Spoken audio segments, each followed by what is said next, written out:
Hey everyone, Ian May here with the Wired for More ADHD and Self-Mastery podcast. I have my good friend Kate MacAleavy on the line with me today. Kate and I have a storied history of a company that we had worked for previously. It was this very advanced, amazing startup that we were going to change the world of tech, one tech company at a time. No, I'm not kidding. I joke about that. We were not that disillusioned as to what the technology was doing. But we did find ourselves in an environment that had a lot of interesting structure around it, tons of visibility, cared a lot about culture. They were culture obsessed since day one, to the point where they invited you, your spouse, your family. They interviewed everybody, it seemed like, to really make sure that you were a culture fit within a startup. That being said, Kate, welcome. Excited for this conversation we're about to have. Yeah, thanks for having me. I'm excited too. So, for the people who don't know you, just introduce yourself really quick about who you serve, how you help them, and we can kick it off from there. Uh, to keep it simple, I am an executive coach. I am an organizational consultant. What that means to a lot of different people, nobody knows. But I work at the individual level, the team level, the systems level of a company. And there's a lot of focus that I spend with executives one on one as well as executive teams. So that's probably one of my specialties. Yeah, Kate, I think from what you post on LinkedIn, a large part about what you talk about is the language that C suite teams use with each other, right? You have an executive leader who is a strong personality and he's a visionary and he's trying to get everybody on board with his vision. And he has a CFO, a head of sales, he's got a CTO, and he kind of rules the roost a bit. And he's a personality. I've found, based on what you've shared, that you come into those rooms and you're like, I feel and love the emotional tension Yeah. that everybody is just sitting with, and it's bubbling, and Oh, yeah. everyone's just kind of like, you see the problem, right? Uh huh. Yeah. And you sit in the muck and mire of all of it and just say, yeah, Mhm. I let's love dig it. into this. I'm like, let's sort through it. Yeah, so you're a relationship coach for the relationships, disordered relationships of C suites with each other. Yes, it's a big part of it for sure. Yes. If I can just completely make all of the important work that you do boil down to that. I'm here for it. But so something that you and I have always appreciated is the fact that executive leaders, especially the visionary ones, oftentimes don't have really good language for the things that they care about, for Mm, how they direct people, how they set expectations for people, or how they have unmet expectations. And one of the things that you've shared that resonated with me is you spoke with an executive leader. I'm assuming they were CEO type personality or pretty high level role. And they essentially said, I can't trust people. mm, And you explicitly called out of like, hey, what does that mean? Like, mhm. I think I know what it means. What does trust mean to you? And I would love for you to even like pull a little bit from that thread of how do you remove the ambiguity?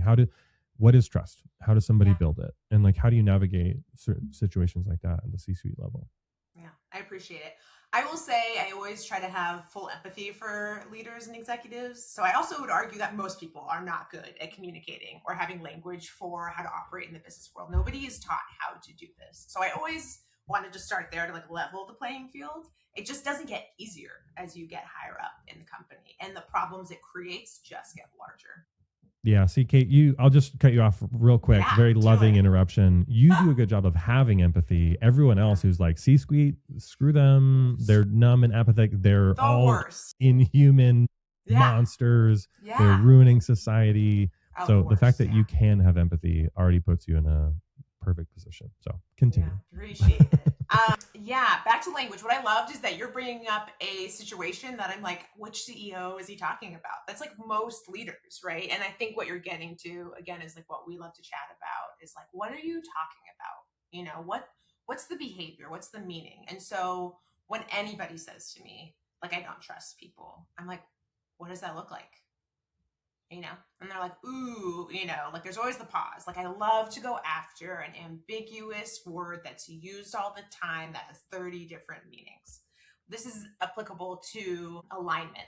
It's applicable to strategy. It's applicable to every effing corporate word we've ever created.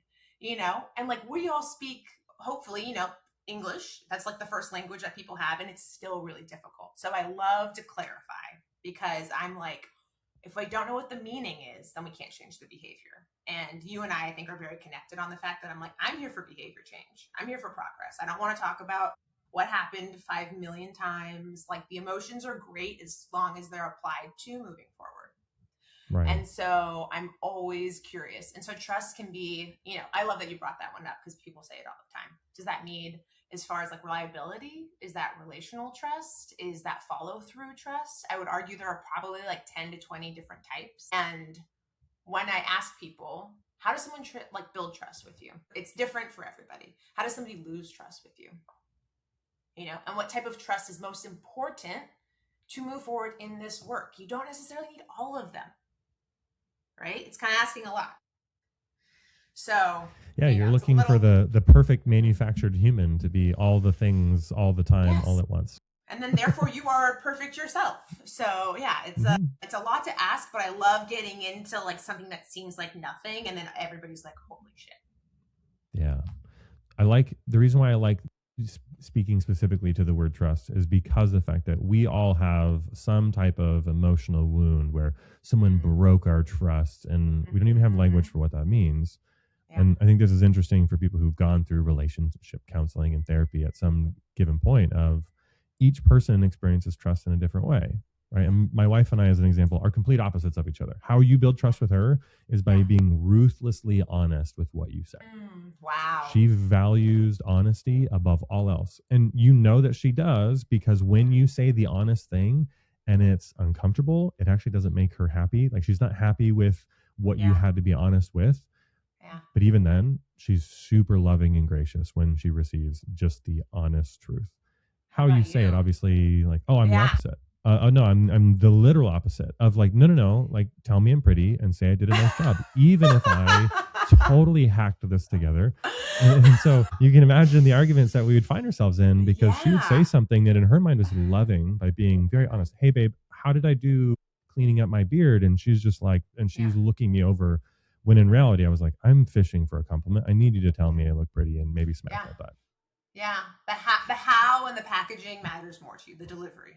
100%. Right. And absolutely. And for me, it's, hey, how do I receive criticism well? Right. So for me, trust, here's how you can share criticism with me when it's important. Hey, this is important feedback. I mean, that's important for any relationship, right? I love that you're just like talking about this, and that's in like the depths of your marriage, but I'm like, this is applicable in the workplace, right? Like, how everybody's a little bit different here, and like how to do it. And I think something that surprises people is like, yes, I'm very clear and direct because I'm dealing with executives and CEOs, but I also know how to do it, right? Like, there's the time for the 2x4. It's not as often as you think, right? If I'm able to say, if they have to be able to trust me and hear me. If I'm turning them off, shutting them down, it doesn't work, right? So I've had to really perfect, and maybe you saw it when we worked together. Like, I had to perfect how to ask the really hard question that like levels the room, but I'm doing it from a place of like love and appreciation and respect for the work, not trying to belittle or dehumanize anybody, And then sometimes it's the softest underbelly question I ask that's actually like really delicate and gentle that like undoes everything. Yeah. And I think that's been a fascinating progression of like learning how and when to use these things in my work and how effective it can be. But I love that you brought that up. Yeah, I think to your point, when you and I worked together, and what I noticed that you did so well was the types of questions you asked forced people to have to sit in right at that boundary of visceral discomfort, as well as being very clear of like, why am I even sitting in this discomfort? Like, it's very clear, hey, why is this even important that we address this? And we're actually going to all come to an agreement, or at least the consensus, right? You talk about that a lot. I'll dig into that in a second, of come to an agreement on why does this matter that we all get this right? Yeah. And I think for executive leaders who are very much so the like, just do what I say type of leader, they struggle with the fact of, I don't know and understand how to motivate people who have different types of motivations. That this person's motivated by just equity and value and as much salary as I can apply to them. They love that. They want to go on their quarterly vacations. They don't care that they're burning it down 12 hours a day. As long as this is the outcome, this is how they feel the most safe and what they're valuing. Yeah. Me personally, it's no, I want to go challenge myself and do my life's best work. surrounded by other people who are challenging themselves and growing and developing, and visually, like that excites me. And I've been in startups where, like, obviously we have to care about the bottom line, but I was constantly being surrounded by people who are doing their life's best work, Yeah. and they were Well, obsessed. what I love is you've had both sides of it, right? So being in sales, you know how to chase a quarterly measure, right? The money, the bonus, like how that's all designed. And my argument is extrinsic motivation doesn't last very long. That's the problem. We can try to step on that pedal as much as possible. Eventually, you're like, there's no gas left. Intrinsic motivation is fulfilling at a completely different level. That's what we're trying to get at, right? That's what you're referring to. And that Yeah, absolutely. refuels itself, right? It's sustainable. Where external's not, I would argue. You need like a little bit, but like that can't be the whole ball game. And I would argue that's where our culture has completely lost the plot. I think, to your point, even just having an awareness of what does that mean? What does intrinsic motivation mean? What does extrinsic motivation mean? And for a lot of people, I think this speaks a lot to the work that I've done with burnout coaching and nervous system regulation, is most people only know how to perform from pressure, stress, and anxiety, not from motivation. Why do I care to work towards this thing? And they're like, I don't know. I just know that this feels safe for me to people please people in this way. This feels safe for me to continue to try to feel like I'm capable and competent. And so they're just constantly working from a place of insecurity and overwhelm and anxiety and just honestly this fear of appearing incompetent, rather than I'm really excited to go challenge myself. I'm probably going to embarrass myself a couple times, and yet I'm thrilled. I'm excited. I love that you bring that up, because at the C-suite level, it's a little bit different. They're not quite as fueled by the extrinsic anymore, because they're like, well, I'm at the top of the game. I'm at the top of the mountain, right? Which brings up its own feelings and anxieties. But there is like another step getting closer to a lot of the work I get to is like, let's get like back to what lights you up. What is intrinsically satisfying about this? How do we make this work for you? People ask me all the time. You and I have chatted about this. They're like, well, what's the leadership theory you're applying or the framework? I'm like, everybody's different. I do not treat any leader as the same person, because that would be denying the critical details that make them into a great leader. And so, I'm always curious. I'm just like, what about this lights you up? Why did you get here? Why did you try so hard? I think people are struck by how deeply personal this work is, because then it impacts their entire life. It's not just how they lead a company. Well, I think, to your point, the entirety of the human being is here present in the work that they're doing. So for the emotionless leader who's like, no, I don't feel very big, strong feelings. I can't work with people who are very emotional, whatever language you want to give to that. Yeah. When in reality, it's just like, you're not even realizing that. Let's maybe not use the word emotions, because that by itself is ambiguous, but you largely work from heightened amygdala activity. Let's just put it that way, right? Like, in a large amount of times, you're constantly just putting out fires left, right, and center, and you've somehow achieved success as a result. And so now when you're all of a sudden at this peak, you've reached the top of the mountain in terms of how high you can climb. Maybe you've even seen an exit or two. Why am I here? Why am I building this thing anymore? Like, why does it love, right? Because now we're removing, like, for me, in the world of personal development and looking at like human behavior and what we're trying to attain, right? Like, now you have these variables removed, right? These people have achieved the thing perhaps they always wanted to achieve, or they never thought they could achieve. So once you're at the mountaintop, the deeper humanity has to come out, because now you're like, well, I have the money, I have the power, I have the influence. Now what? Now we're asking like brass tacks questions, and like that is the most fun. Up until then, a lot of people can hang their hat on once I get to, if I get to, right? The money, the things. And so one of the first books I ever read in psychology was What Happy People Know, written by a therapist who dealt with the rich and the famous. And he's like, this is what I have learned from the people who have made it to the mountaintop and the things that they struggle with. And it was just it was so striking to me. And I'm only connecting now that like, that's also what I care about in my work, is meeting the humans who are at the top. It's so hard to ask somebody who's, quote, not at the top, those types of questions, right? Because you'll ask something like, hey, if money was no object, what would you do? And Exactly. It's true. It's really, really true. And I have to be like, okay, like I just struggle. And I say to anybody who does hear this or what have you, and people who, try out different areas of coaching. I've coached every level of an organization, right? Every level of ICs, manager, middle manager, VP, director, everything. And I'm like, I love the C-suite because now we're cutting out the bullshit. We're cutting out so much bullshit. It is like so satisfying. And the accountability, this is what nobody knows, right? And why I have such empathy. The C-suite, they are not sitting around smoking cigars being like, ugh, our sales team is terrible. It's all their fault. Oh my God, like what's wrong with HR?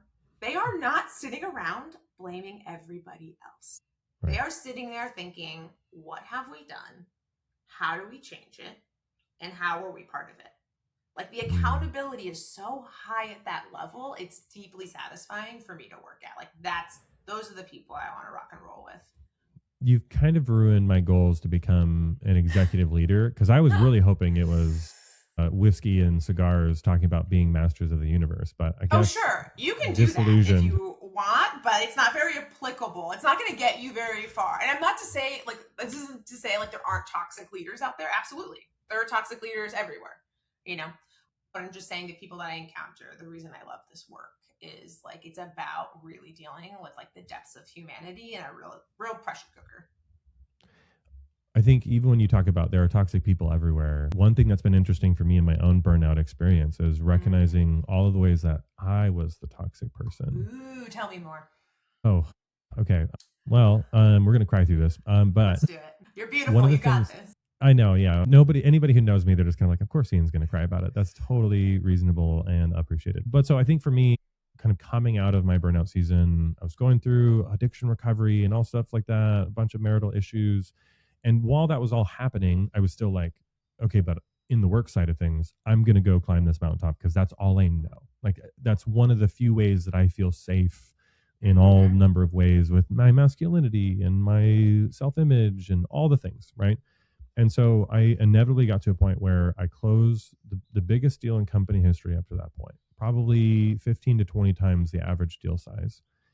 And the night after, I was just racked with anxiety because one, I had to go find 3 more of those deals the next quarter in order to hit my number. So there was a little bit of some cultural issues going on there and my frustrations about that. But essentially, I just lost all energy and ability to turn it on anymore. Why am I even doing this? Why does this matter? Yeah. And unfortunately, from that place, all of a sudden I became the toxic guy where I was inevitably a couple months later put on a PIP and like, you can't put me on a PIP. I just blah, blah, blah. I've got the belt. Yeah. I'm the man. Yeah. And I ended up leaving to a different department, but I still sat there in that bitterness and angst and anger for, I'd say months, but I'm sure anybody who's listening who's at the company is like, it was years. Just because we were talking about this in the beginning, how would you define toxicity? Yeah, so in that particular case, the toxicity really came down to a hyper sense of like ego and perception of self, where you are not taking ownership of something, where you're constantly shifting blame, pointing the finger. You're really, the way that you're showing up is constantly victimizing yourself against your environment, circumstances, and everything that's outside of your control to a point where no one wants to be around you. So yeah, that's a great definition. Takes a lot of self-reflection and acknowledgement. Like with all the humility in the world, like there's a lot of apologies that I've gone into where leaving the corporate environment being like, hey, you didn't deserve the fact that I was shaking my fist this way for the longest time. Yeah. And in fact, I needed to be allowed to hit that rock bottom. Yeah. Yeah. Well, also, then I think part of it too is what skills that I need to learn in order to create some resilience to the things that were potentially toxic in that environment. Some ways that there was problems with leadership and the way that they were leading and incentivizing or disincentivizing behaviors that they should have wanted to see more of. Yeah. And that ownership, though, is largely what allowed me to obsess about doing my job really well. When you talk about finding purpose and meaning and intrinsic motivation, when I got to a point where I could do my job in about 3 hours a day, the thing that I did, because I was expected to fill my chair, to spend hours in the seat, showing up and clocking in and out, the thing that I felt called to do, the thing that intrinsically lit me up, is the thing that I did with all of the excess time, which was essentially sitting with other top performers on the team who are experiencing burnout, who are tired, exhausted, emotionally overwhelmed, feeling frustrated by their circumstances, and just sitting and being present with them. Yeah. I want to And that call out informed a lot of the ownership, coaching. right? Yeah. Like ownership is, I think, for the people who want to ignore reality, right? Who they want to blame other people, or they want to be in the sense of victim, right? Life is just happening to them. What I want to say, and I'm curious about your experience, is the freedom that comes with ownership. To me, it is like the recognition and reckoning that you were part of that situation and how you can do something about it. But as long as you are not taking any accountability, you're actually trapped. You're trapped in your own situation and their situation. And I think that is something that's often misunderstood and not talked about very often. Yeah, I'll take it a step further. Within a large amount of the communities that I work with within ADHD, part of the frustration that they feel and why they've kind of almost created even more of that victim mindset is that oftentimes they feel like they're a victim of their own nervous system and their own brain wiring. Ooh, tell me more. Yeah, so they almost have developed an identity around their nervous system responses to external circumstances. And so they've created well, that's just my personality. No, I'm just not capable. No, I can't do this. I can't focus. I can't any number of things, right? So they have this strong identity attachment to it. And so it's beautiful when you talk about extreme ownership is that once you get to a point where you can even observe your own visceral experiences and responses, amygdala activity as part of external circumstances. Yeah. Now I can choose to observe those experiences and then decide how I want to respond. And that is the thing. If I could teach everybody in the world, that, I would teach them that. And especially with we'll get to nervous system work because I love that we're using that language. I think a lot of people are like, what is the nervous system? Like good question, but being able to, I learned at a very young age, again, through the book, What Happy People Know, written by Dan Baker, was about perception, right? You are in charge of how you perceive things. And that blows people's minds, even at the age of 60, 70, whenever they learn it, like how you perceive it. You can say, you drove to work today, you got there on time. And the perception could be, oh my God, do you know how many green lights had to happen for me to get there? Do you know how many things had to go right for me to get here? Versus the one time you're like, I hit this red light and then we got trapped, and then our amygdala is like getting super focused on that. Yep. The perception is so important, and the bodily awareness, right? And the nervous system work is like, I have to say, as I have moved along in this work, being the tool, it's like very funny. A lot of my clients call me a Kate. Like I'm the product. I am the product, but I love a Kate. They can't really like put me somewhere, so they just refer to me like that. It's always happened. And a big part of my work is like, I am the regulated nervous system in the room. And so when I am stepping into an entire team, when there's tension, whether it's one-to-one or the entire room is listening to me, it's critical that like this part of me is extremely regulated. When I'm sitting in conflict between two leaders, they center on me, right? Like I am their North Star in that way. And it's an interesting thing to talk about because it's not commonly communicated, about the coaching world. Yeah. I love the fact that the way that you represent that of sometimes you have to be able to lead from the front to be able to show, hey, this is what it looks like. I'm in this with you. Like I'm literally sitting in the same experience that all of you are. And yet. Yeah. Yeah. And, right? And it's like you look at the flight attendants, you're like, if the flight attendants are freaking out, like I said that, once at our old company, I was like, one of the leaders was like, when do we freak out? Because things were going down. And I was like, if I'm freaking out, like it's a good signal. And he was like, okay. Yeah. Because I'm not, I'm not part of the power system usually. I'm not like all the way in it. So I'm able to stay also like more outside of things. You can still be the observer. Yeah. And well, and to that point of, again, you're reflecting what it looks like to be the observer. And that is a skill, right? Yeah. The thing that I coach ad nauseum is metacognition, your ability to just observe your own internal human experience. So if I can't give language for what I'm feeling right now, what are you feeling? And people are like, I don't freaking know. Like I had a coach, say like, well, give it a color and give it a texture. And I tried to do that with my wife and she's like, the hell are you talking about? She was pissed at me for even like attempting to try to share that with her. Love it. But so being able to give people more language of like, okay, well, if you can't give a name for the emotion that you're feeling, well, let's just talk about the visceral experience. Like blood pressure, pulsing in your temple, tension in the muscles in your eyebrows, like clenching in your jaw, adrenaline and shaking in your hands, maybe a tapping of your foot. Like, what are you noticing? Just so that we could start to even hear yourself say, oh, I'm noticing. And there's activity that happens that moves you from more of the amygdala part of the brain that's ruminating and catastrophizing and spiraling to the part of your brain that's forming logic, forming words, the mechanics of even forming sentences. Yeah. And it's called hemispheric lateralization, right? Like ability to have both parts of that, your full brain working and operating.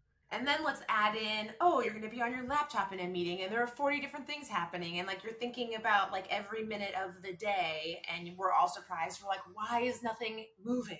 Why? You know, heaven forbid there's like any cognitive overload when, you know, one thing I do in order to like bring everybody present is like we close laptops. I force executives of Fortune 100 companies to close their laptops in their meetings. And they're like, the first time I asked them to do it, mind blown. They're like, this lady's crazy. Right after the first meeting, they go, wow, thank you. You know? Yeah. And then they start talking and they start seeing each other and being present, right? And getting back to like, how do we operate? What are the rules of engagement, right? How do we engage? Like, who talks about that? I assure you, nobody teaches. The problem with making it to the C-suite, there's no C-suite school, Ian. It's why I exist. Because there is a playbook. There are things that change dramatically from the VP to the C-suite. You know, like I was talking to somebody the other day and he's like, the VP level is the best. You want to stay there, everybody. If you want to really enjoy everything, you want to stay at the VP level, right? If you want to like really launch yourself into the stratosphere, you enter the C-suite. You're the goalie. There's nobody else behind you. There's nobody coming. And somebody just got promoted to senior VP and they're saying, oh, dang it. Yeah. I made a mistake. Yeah. I'm ruined. There, you know, it's not for everybody. I just want to say it's not for everybody. It's not for the faint of heart. But anyway, the point is just like rules of engagement are something that I talk a lot about with teams. And, you know, I like to move quickly. Like I always say to clients, I'm like, you should see and notice this stuff very fast. This shouldn't take 2 years. Like we're going to start tweaking and playing with this right away. I'm not interested in like navel gazing for hours and hours and hours and hours. I'm not that person. You can find them. It's not me. Right. Well, and I think that part of even acknowledging, hey, one of the things that's causing all of you to distrust each other, not engage with each other, is constantly thinking that your attention is required elsewhere, not here in the present moment. And some amount of that too is your unwillingness to say no to other people who are trying to draw your attention elsewhere. Yes. So talk me through that of like the executive leader who's always on all the time, is always thinking that there's a fire drill just ready to happen. You tell them to close their laptop and then what? If we're in a meeting, you know, then I'll also like help run the structure. So we change it up, right? I'll sit in and observe a meeting, then I'll run through what I observed, right? But I like teach the action meeting format. And once we close everything, you can have a pen and paper out, you know, but now like I'm just watching where they get stuck with each other. They're like, ooh, let's go over the updates of this deal. I'm like, why are we going over updates? Could that be done in, you know, on chat or like in some type of, you know, other asynchronous way? And then they have to like look at each other. Like I'm paying attention to who's present in the room, what energies come up, right? That's also a lot more data for me. I'm like, ooh, why when we talk about this big deal is the level of anxiety in the room like through the roof? I'll pause, be like, hey, can you talk to me about what's going on here? You know, and then like more happens, right? There's just like a lot of threads that are a lot more available once people are present. And also as far as like, you said it quickly, but as far as like how to calendar, how to work with an EA, also there's no training with that. So one of the things I do, and I've done this with so many leaders, and they're always like, thank God. I call it, you know, I made it up. I call it the red, yellow, green exercise. I said, open up your calendar, show me. Everything's like quadruple booked, right? For like the next 5 years. And so I'm like, okay, go through this and like you have to bucket it. What do you have to be in? This is non-negotiable. This is at the executive level. How is that your priority, right? Yellow, questionable, right? Not sure. Let's talk about it. I'm not sure. But energetically, I'm like, you have to fill all of these. And then red being, it's just cumulative crap that I've been saying yes to, where people are just like taking up my time. So it's one of the first things I do with a new leader is I free up their time and give them ownership back. Simple exercise. It's never that complicated, right? But then they have to kind of keep maintaining that. And that's very helpful when they're like, oh, I'm in charge of my time. I say no to things. There's something that came up for me as you were talking about that, of needing to feel like you're in every meeting, needing to feel like every decision needs to run through you. One of the exercises that I used to run when I was consulting engineering departments was chaos engineering, but not chaos engineering for like automated processes and so on. It was more of like chaos engineering for the sake of, hey, take your subject matter expert and make them not available for 3 hours where they're just in a staycation. They're not allowed to respond to anybody. And now let's see how our team responds to information not being available through subject matter expert, right? Like, let's understand processes that are happening there. Love it. I feel like you could run things like that through the C-suite. But one of the other ones that I really liked was have your subject matter expert all of a sudden start giving erroneous or intentionally errant data to also see your team responds. Yeah. And what Ian is referring to is like how engineers build resiliencies by removing critical players to see how the system moves when something is taken out of place and how to build around it. Well, I think that's a part of, for every C-suite, there's some amount of, hey, have you built a team that's resilient enough to be able to handle decisions when you are not in the chair? Yeah. Oh, absolutely. And like, what happens if the CEO is hurt, or like everything should be able to run relatively smoothly if one person isn't there, right? Building in like asynchronous resiliency, and also like decision making, which is a massive part. Again, no one teaches you how to make a decision as a team, as a group. It's hard enough with one other person, right? It's hard enough on your own. Hard enough as one person. Then you add another person. You're like, okay, now we're debating. Now you have 7 people, maybe 10. How? Yeah. How do you do it? It is messy. It is not perfect. And there's a reason leaders push this stuff off forever. That's a perfect segue, because I started to allude to this earlier. Something that you taught me and honed in significantly was consent versus consensus. And so I would love for you to share what that is when it comes to decision making in large groups. What does that mean? What do those two words mean? And then how do you go about creating consent or versus consensus? Yeah, I love that you bring it up. It's so important because people always say, right? And I love when they say it. They're like, whoa, we need consensus. And I'm like, oh, great. Thank you for the invitation. It's a trigger word. Let's have a conversation. Exactly. Yeah. I'm like, what does that mean? Well, I'm curious. I'll put it back to you really quickly. What does consensus mean to you in the corporate world?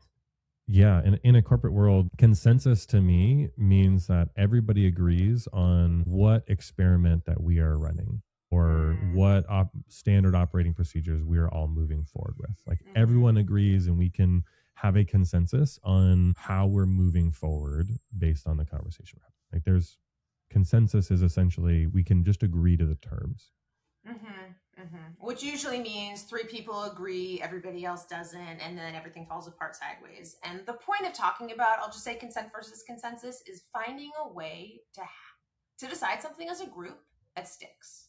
Consent is really pointing to the fact that you're like, I might not like it, right? People say like disagree and commit. I don't love that one either. Because in this, it's like, hey, I don't feel good about this. I don't trust this. We're not talking about the fact that people need to feel good about a decision, right? Consensus, I feel like, is actually saying, does everyone feel good about this? And unfortunately, that's not enough, because feelings change. You can go home and be like, what the hell did I just agree to? Like, no, we don't want to include Europe in this deal. Like, you know what I mean? It doesn't give you a lot of conversation. Consent to me is at the very end of a rigorous process around being like, hey, how do you feel about this? Let's have so like the emotional round.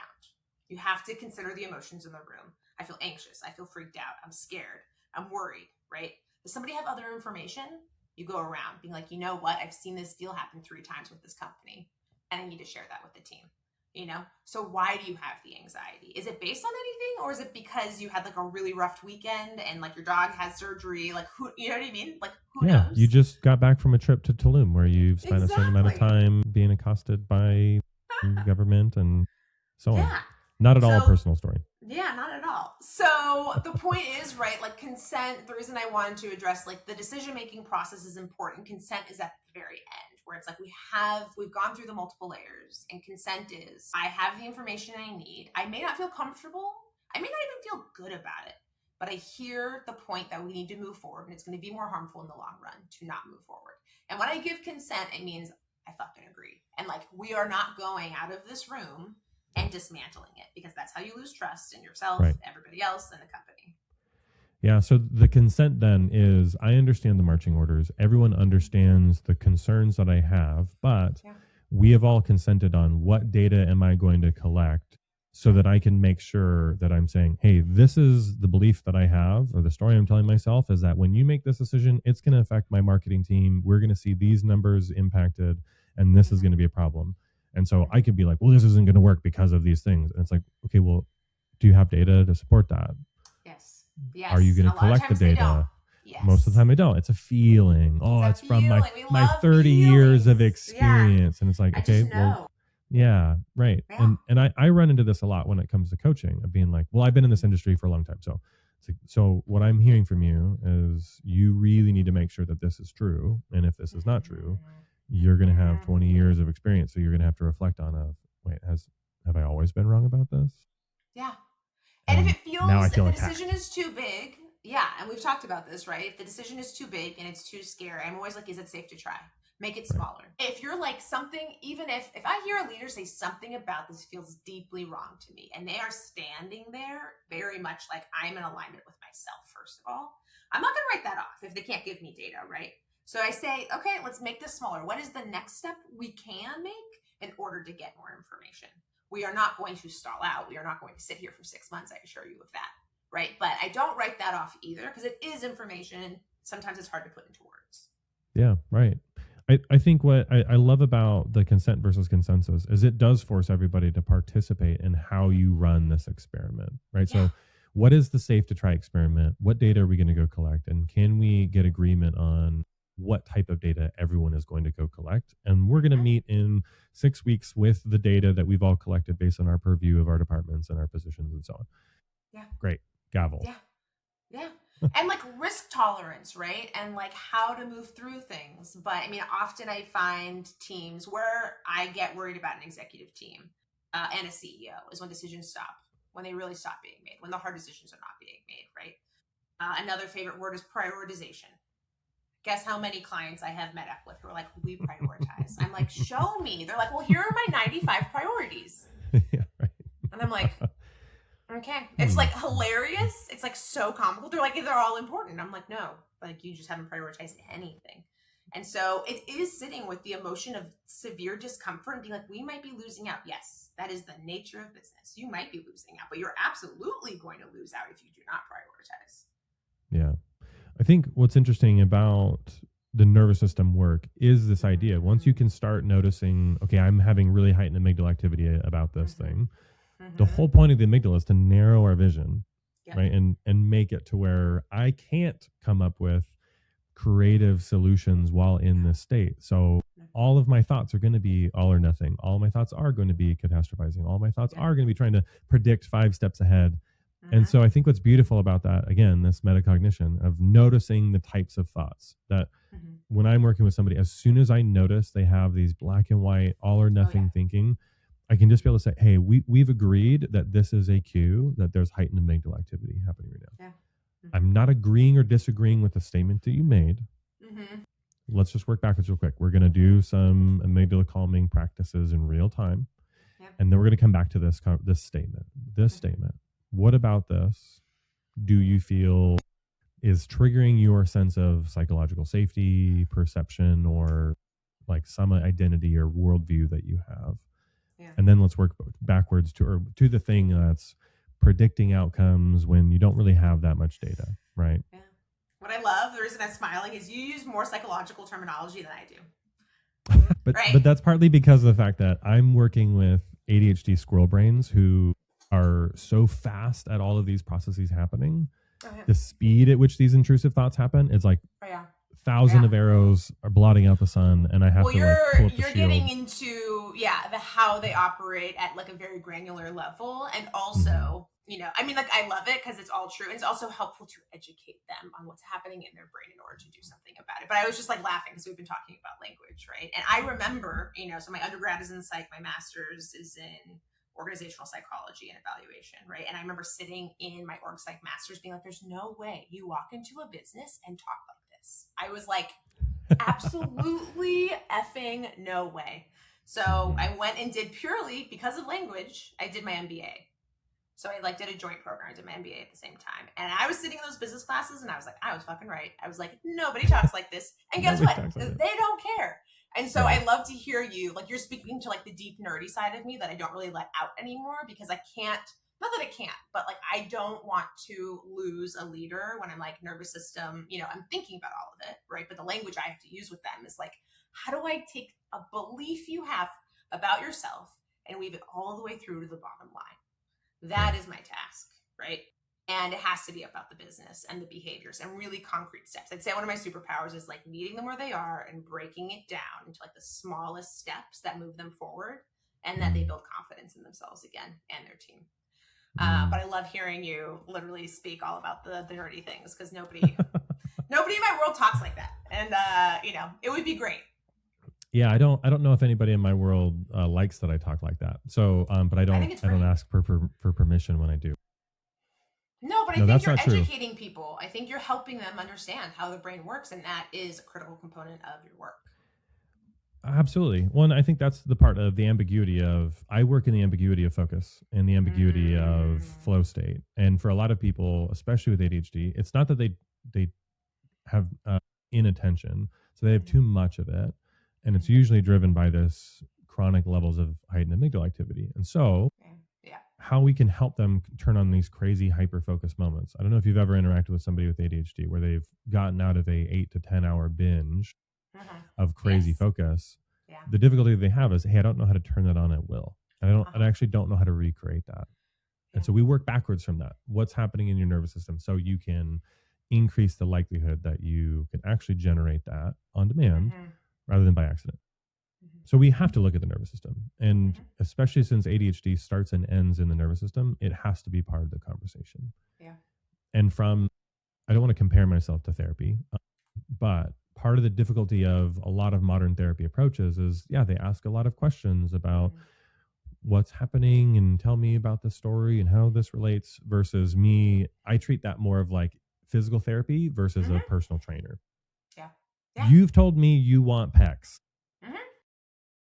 So I'm going to tell you what exercises you need to do in order to increase the likelihood that you grow pecs. And when it comes to nervous system, it's the same thing. I look at emotions as just what parts of the brain is active, heightened amygdala activity, extra amount of activity in the hippocampus, and some type of external context. And all of those things we can practice and rehearse recreating the visceral experience so we can prepare for the context. Yeah.